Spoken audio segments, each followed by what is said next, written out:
તાપી જિલ્લાના નિઝર તાલુકામાં બનેલા મર્ડરના બનાવમાં હત્યારા આરોપીને ગણતરીના કલાકોમાં પોલીસે ઝડપી પાડ્યો છે।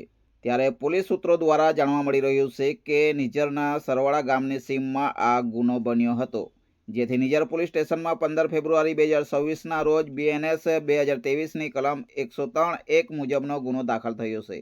તેથી દાખલ થયેલા ગુનાના કામે તાપી જિલ્લા LCB પોલીસ સહિત નિઝર પોલીસ એક્શનમાં આવતા હ્યુમન સોર્સિસ તેમજ ટેકનિકલ એનાલિસિસના આધારે આરોપીને ઝડપી પાડવામાં આવ્યો હતો।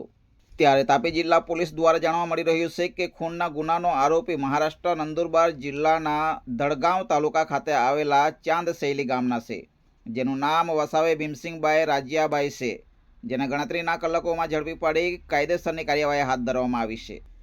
Bureau report SGTV live news Surat, હર હંમેશ સત્યની સાથે।